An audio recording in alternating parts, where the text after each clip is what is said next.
Que Dieu vous bénisse et que la grâce de Dieu, mais aussi la miséricorde de Dieu soit avec toutes les personnes qui me suivent un peu partout. Je vous salue, moi, votre frère, le frère Jérémie d'Almeida Wycliffe, serviteur de Dieu, mais aussi un prédicateur de l'évangile. De façon particulière, je salue tous mes frères au niveau de l'Algérie qui sont persécutés par le pouvoir actuel. Parce que pour ceux qui ne le savent pas, le gouvernement ou les autorités ou le chef de l'État a décidé de fermer toutes les églises protestantes évangéliques. Pour ceux qui ne le savent pas. Mais une chose est sûre, Jésus avait dit ceci dans Matthieu chapitre 16 à partir du verset 18, que je bâtirai mon église et les portes du séjour des morts ne prévaudront point contre elle. C'est-à-dire même le séjour des morts ne peut rien contre l'église du Seigneur. J'ai l'impression que jusqu'aujourd'hui, les gens ne connaissent pas qu'est-ce que l'église. Parce que le jour où ces personnes-là connaîtront la définition du mot église, ils ne fermeront pas les lieux de culte. Parce qu'il y a une grande différence entre les églises au pluriel et l'église au singulier. Les églises, ce sont les lieux de culte. Vous pouvez même les fermer, mais aucun individu, aucun pouvoir, aucun gouvernement ne peut fermer l'église du Seigneur. Parce que lorsque nous parlons de l'église, il s'agit de l'église corps de Christ, c'est-à-dire des hommes et des femmes nés de nouveau, baptisés du Saint-Esprit. C'est eux qui forment l'église du Seigneur. Et on ne peut pas fermer l'église du Seigneur. Je vais vous lire une écriture à ceux qui n'ont pas encore compris réellement la mission de l'église. Je vais vous lire une écriture et j'aimerais bien que tous ceux qui tentent de fermer les églises doivent méditer ces versets-là. Vous n'avez pas le pouvoir de fermer les églises. Vous pouvez fermer les bâtiments, mais l'église corps de Christ, vous ne pouvez pas la fermer.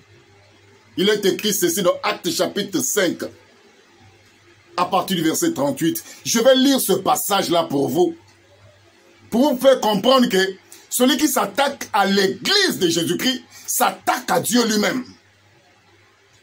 Actes chapitre 5, à partir du verset 38. Et maintenant, je vous dis, ne vous occupez plus de ces hommes et laissez-les aller. Si cette entreprise, l'église, ou cette œuvre d'évangélisation, de prêcher la parole, vient des hommes, elle se détruira. Écoutez, mais si elle vient de Dieu, vous ne pourrez la détruire. Ne courez pas le risque d'avoir combattu contre Dieu. Que Dieu soit loué.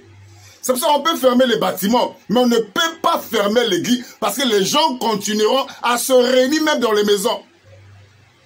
Le coronavirus a tenté de fermer les églises. Ils ont fermé les bâtiments, mais ils n'ont pas fermé l'église parce que les gens, pendant le coronavirus, continuaient à communier dans les maisons. J'encourage tous mes frères au niveau de l'Algérie, même si on ferme des bâtiments, continuez à communier dans les maisons. Parce que Jésus avait dit ceci, dans Matthieu chapitre 18, à partir du verset 20. Là où 2 ou 3 personnes sont réunies à mon nom, je suis au milieu d'eux. Même dans une maison, réunissez-vous, le Seigneur est là. La persécution ne doit pas vous surprendre. Parce que dans Jean chapitre 16, à partir du verset 33, il est écrit, Jésus avait dit, vous aurez des tribulations dans le monde. Prenez courage car j'ai vaincu le monde. Dans les tribulations, les persécutions ne doivent pas surprendre les enfants de Dieu. Mais j'aimerais bien que ceux qui tentent de fermer les églises, vous devez méditer ce qui est écrit dans le livre de Actes chapitre 5, à partir du verset 38 et le verset 39. Si cette entreprise, c'est-à-dire l'église, ou cette œuvre d'évangélisation vient des hommes, elle se détruira. Mais si elle vient de Dieu, vous ne pourrez la détruire. Ne courez pas le risque d'avoir combattu contre Dieu. Que Dieu vous bénisse et que Dieu soutienne tous mes frères qui sont au niveau de l'Algérie. Que Dieu vous soutienne. tenez ferme mes frères. S'il s'agit de communier même dans les maisons, de tenir des réunions dans les maisons, tenez des réunions dans les maisons. Parce que nous croyons que là où 2 ou 3 personnes sont réunies à son nom, le Seigneur est là. Que Dieu vous assiste, vous, mes frères, au niveau de l'Algérie, et que la grâce de Dieu soit avec vous. Bonne année et bonne journée ou bonne soirée à vous. Que Dieu vous bénisse. Amen.